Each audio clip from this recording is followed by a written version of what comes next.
Awusiyalibingelela baba Mthombeni. Njalo siyalamukela kuMathuleni Broadcasting Corporation.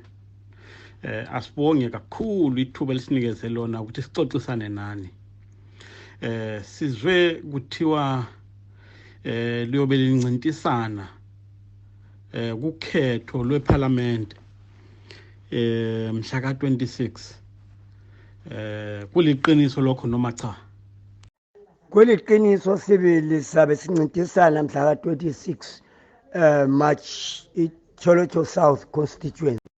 Njalo ngizabe ncintisana labanye abathathu owe-Triple C, le-Independent, lo-ZANU PF.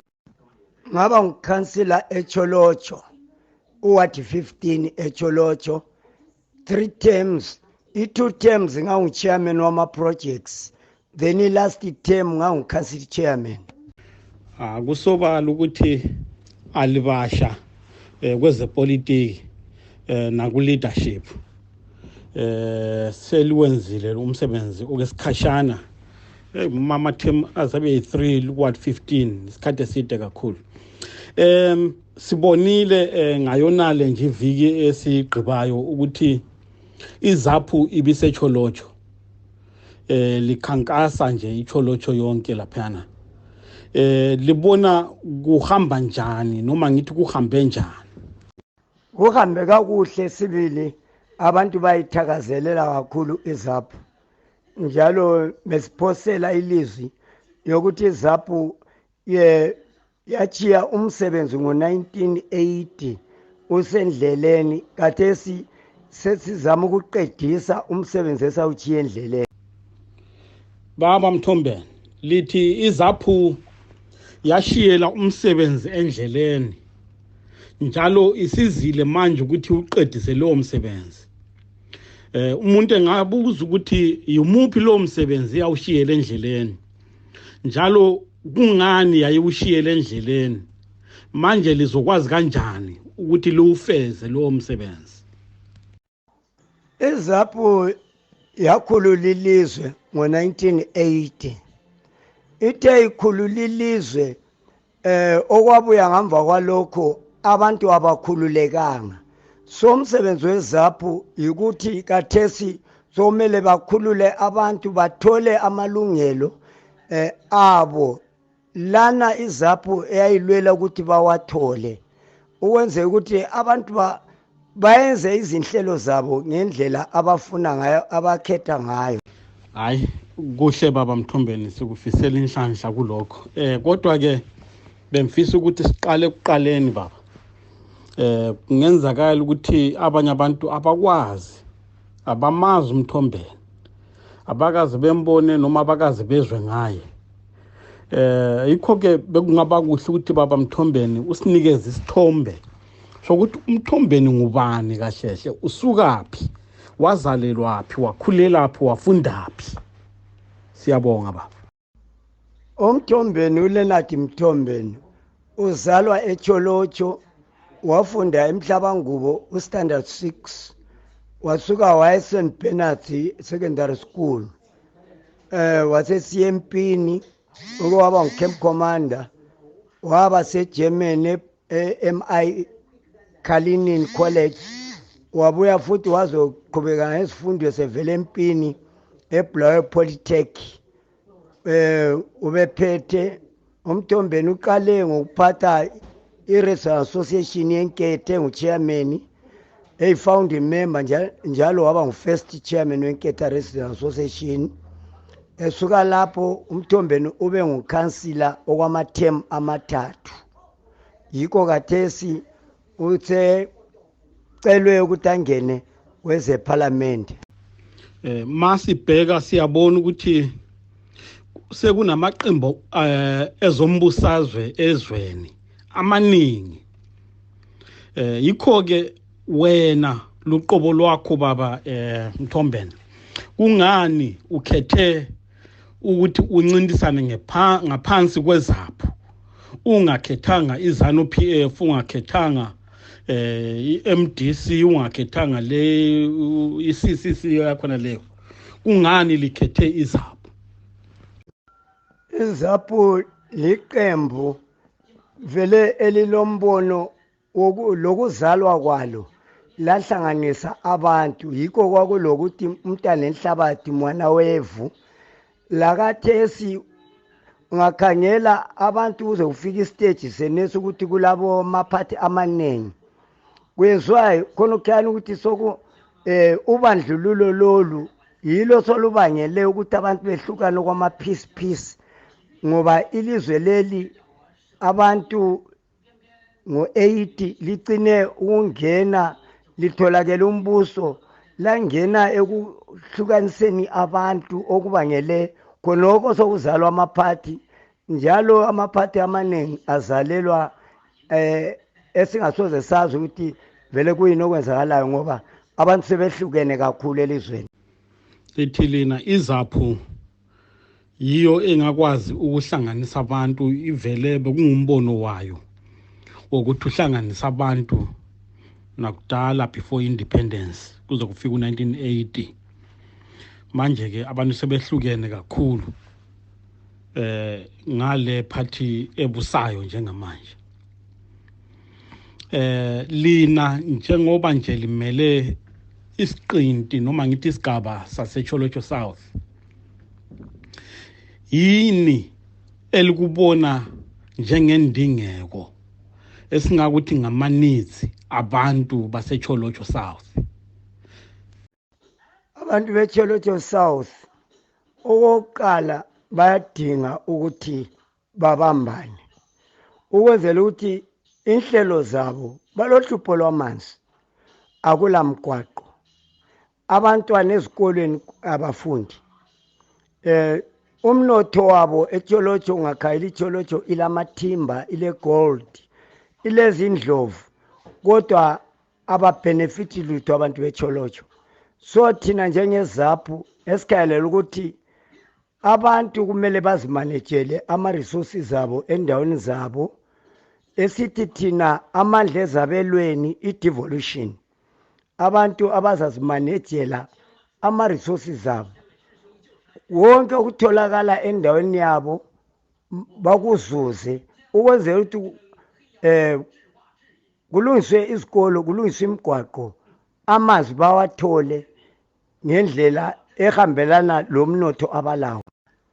Okunye kakhulu abakudingayo abantu beTsholotsho South imisebenzi. Ungakhangela iTsholotsho ilesibhedlela, uzathola ukuthi abantu abatrainwa laphana ubunesi ngabavela kwezinye izigaba. iTsholotsho ayilabantu abakhona pha, nxa ikhona uyathola kule 1. Uyathola ukuthi eTsholotsho ontanga abaningi abaqhatshwanga, abanye bakwanisa ukuchapha baye eSouth Africa bawele emifuleni, abanye abasekhaya sebebhizi ngokunatha bevukela amatshwala. Ngenye indlela isizwe siyafa kwiTsholotsho South. Masibheka ikakhulu kwezemfundo, okuyikho ongathi wena kuluhlupho kakhulu yikuphi? Vele into yokuqala ehluphayo laphana 1, abantwana abafundi, abantu abaningi abasebenzi laphana eTsholotsho South, so kwenza abantwana bengayi ezikolweni. Njalo bosokubuya eTsholotsho South iyande lababalisi abavela khatshana, ungathe primary school uzathola ukuthi kugcwele ababalisi abavela kwezinye izigaba abangakhuluma ulimi lwabantwana bona ba already khona kukhana kuhle kulimaza abantwana ngoba kungazwanwa enkulumeni. Kambe izakhamizi zeTsholotsho sezayiphatha kanjani leyo ndaba yokuthi kunabantu abaqhamuka kwezinye izigaba abangakwazi ukukhuluma ulimi lwabantwana? Babafundisa kanjani laba bantwana? Wena uma ungaba ngu-MP uzoyiphatha kanjani le ndaba? Vele isigaba seTsholotsho kudingakala into enzakhuluma ngayo kakhulu i-devolution of power, amandla ezabelweni okukhona kusisekelo selizwe, ukuthi abantu bazibambele into zabo umnotho wabo, bamanage ama-resources abo. And nxa sebemanager abantwana leso sigaba, ababalisi lemisebenzi etshiyeneyo, ababalisi bazafundisa abantwana esigabeni sabo ngolimi lwabo abantwana abaluzwayo, okuzayenza abantwana bathakazelele lemfundo. Kuyezwakala ngohlelo lwe-devolution of power uma usithi amandla ezabelweni.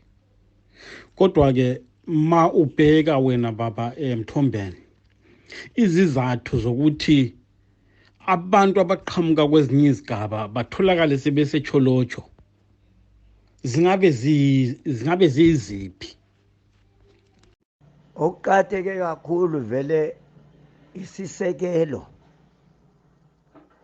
selizwe kumele silandelwe.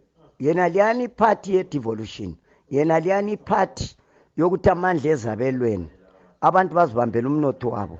Bengabamba umnotho wabo, labantwana abavela kuleso sigaba bazafunda, babuye bazofundisa abanawabo kumbe abazukulu babo endaweni yabo ngolimi abazwanana ngalo. Okuyinto lokunengi ungakhangela ngo-1982-83 kwafakwa i-curfew i-Midlands, kuze i-Midlands siza konke iMatabeleland. And eMatabeleland abantwana babengafundi, kuvaliwe izikolo, yonke into yayivaliwe. Ngale kwesinye isigaba ku-Northern Region babefunda. Kuthe kusuka lapho ngemva kwe-Unity Accord, bona abana babefunda yibo abalethwa bazogcwaliswa ngapha kwase kule gap khona. Ngoba laba abalisi abaningi ababe ngapha eMatabeleland iningi labaleka la egcwala amazwe. So khona kukhana kwahle kwaba umkhuhlane uze ufike namuhla. Laba abathi bona even bekhona abantwana abapasile izifundo zabo eziphezulu abatholi izindawo emakolishini, kungabe kuqiniseke kangakanani lokho esigabeni saseTsholotsho? Kuliqiniso lokho, ngoba into ekhona ukuthi ngizakunika example yesibhedlela seTsholotsho.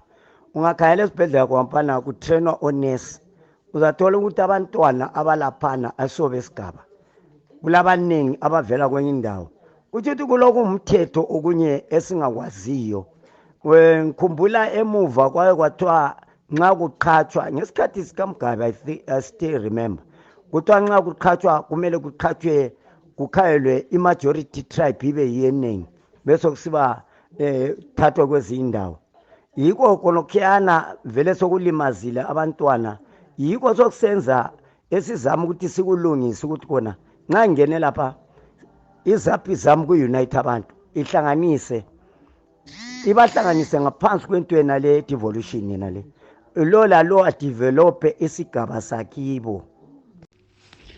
Ya, njengoba baba Mthombeni lifuna ukuthi likhethwe libe ngu-MP wendawo, lina uma lingakhethwa selise parliament, imapha ama-policies elizowalwela ayiwo azothuthukisa isigaba sabantu eTsholotsho?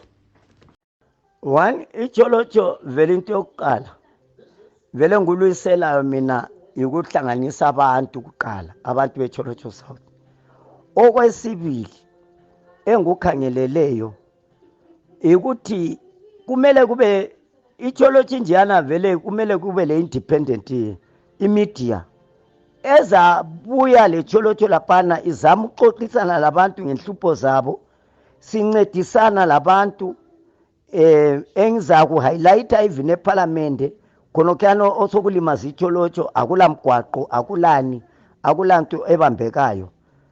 And ngizame ukuthi yonke business umuntu oba seTsholotsho kumele kumbe stand sendlu elokishini leTsholotsho kumele first kube iTsholotsho first, abathola izinto kuqala kungakangeni abanye abavela khatshana kwendawo. And into ezwisa ubuhlungu kakhulu, uyathola esigabeni seTsholotsho uthole lo mathanyela, uthole vela kwenye indawo.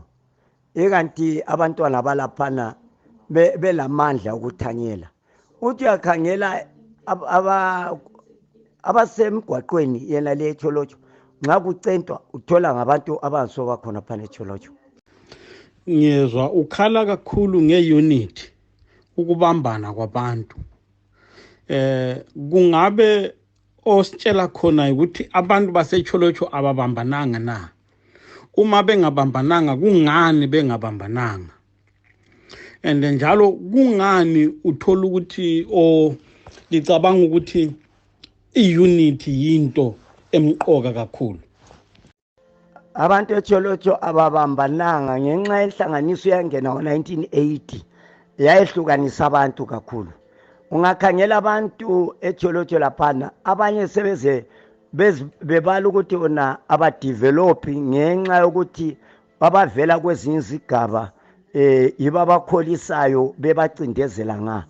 And ukwenze kube worse, abanye abeTsholotsho basenhlanganisweni zeneziyala vele ezenza futhi eTsholotsho kungadevelop.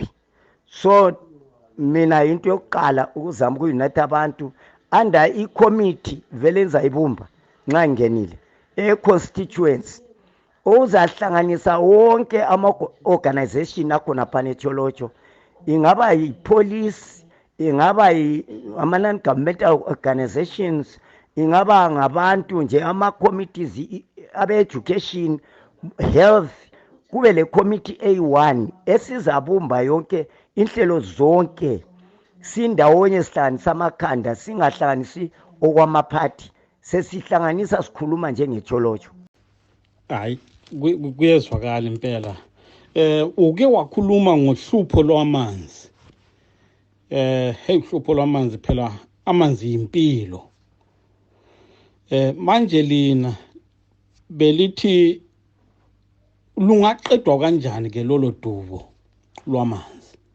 Udubo lwamanzi esingayiqeda ngayo 1, vele nxa ngene eParliament ngokuhlanganisa ingatsha zonke even ku constituency, ngikhulume ngama non-governmental organizations akhona, siyacela ukuthi ixoxisane labo sindawonye ku committee leya ukuthi sincedisane ukuthi abantu bathole amanzi, kumbe kugejwe imigodi emitsha, kumbe yena le emlutshwana ekhona uzanye ukufakwa amajojo kube lamasola, ngoba isikhathi sezikotsho lesi laso ebantwini abadala abasakwanisi, sokufuna ukuthi ngabayakha kube ngama-taps.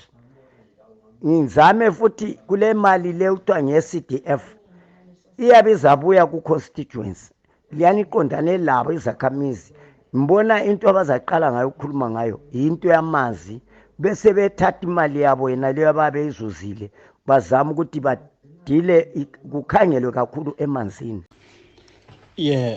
Baba Mthombeni, kwezinye izigaba ikakhulu ngapha kweleMandebeleni abantu bayakhala bathi le mali ye-Constituency Development Fund ayisetshenziswa ngendlela eqondile, njalo sometimes kabayiboni nokuthi iyaphi leyo mali. Lina njengommeli weTsholotsho uma kuyikuthi likhethiwe, libathembisana abantu ngaleyo mali? Mina vele ngikujayele bengibuya le mali yeCouncil emthelo liyana i-10% yayiphenduka, ngiyihanda over ku committee yeward, so bese besebenzisa kunhlelo zabo abazikhethileyo. So la yena le CDF vele ngikukhangeleleyo ukuthi ngiyabuya layo ibuye ku committee yena liyana ngithemna nge-constituency, yiyo ezatsho ukuthi ifuna ukwenzani, yiyo ngoba ezabi labo treasurer bayo bayethenga lezo zinto abafuna zenziwe, babisa ama-receipt ayiwo enza hamba lawo, mina bona bayazibambela imali yabo. Enye into emqoka kakhulu noma ngithi eqhakatheke kakhulu umhlaba, iland. Kwezinye izigaba like insiza north bayakhala abantu bathi sekuhlela abantu abaqhamuka kwezinye izigaba yibo bafike bethatha umhlabathi. ngapho ngaseTsholotsho kungabe yinto efanayo na noma cha akukho lokho? Thina uhlupho esilalo eTsholotsho yona ngwayo amaplazi ayila. Kodwa ke okukhona ukuthi kulabantu ababuya engcenye bona bekade sithi bavela kuzindawo bezofundisa bagcina sebephiwa izindawo sebeyakha khona ngale. And bose kubuya iTsholotsho yona ngwayo ilokishi vele kugcwele abantu abavela kwezindawo ngoba yiba abalezimali. Abantu beTsholotsho abalamali. Laba bathi bazama ibona omalayithi abavele eGoli. Kodwa ungakhangela izindlu ezeTsholotsho ngoba istendi zakhona zithengiswa ngamayusa. And ungakhangela abantu abaTsholotsho iningi lakho imali abala. So vele kuyalimaza kakhulu isigaba lokho and sokusilimazile. Thina yiluhlupho ke kakhulu olukhona eTsholotsho. Siyazi ukuthi ngenhlupho eziningi ezibhekane nabantu bakithi iningi laphuma laya kwamanye amazwe ikakhulu amazwe angabomakhelwane abafana nabo Botswana, South Africa. Kodwa ke siyazi nokuthi nakwamanye amazwe asekudeni bahamba lapho. Manje uma sebebuya, uma bethola indawo zabo sezithethwe ngabanye abantu, libone ngathi kuzobaphatha kanjani lokho noma leso simo sizophathwa kanjani?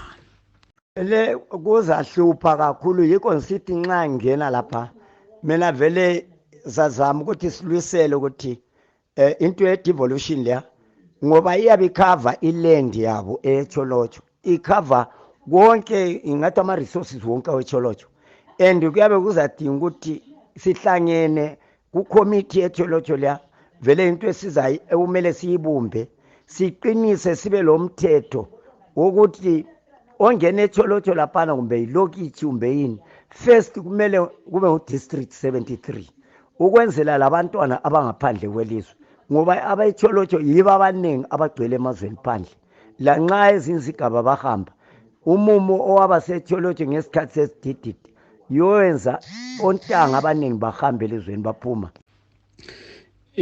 Manje lina uma libhekile ama chances wenu okuwina angabe engakanani, and kungani licabanga ukuthi abantu bengakhetha lina ngaphambi kokuba bakhethe laba abanye abezanu noma beMDC? Thina mina ngwami okokuqala ngisebenzile iTsholotsho, ngiuchairman noma projects bemboda iTsholotsho. Vele izigaba zonke sengihambe khona akuswelakala abantu abangaziyo njalo ngendlela abantu ezapha sebefuna ngayo ngemva ohlupho ababalalo kuyonke ama MPs adlulileyo amaphathi lamanye angalethanga not even eyodwa intuthuko baze bedlulwa otherwise ngukhansila wesigaba. Mbona ngana ama chances akhona makhulu.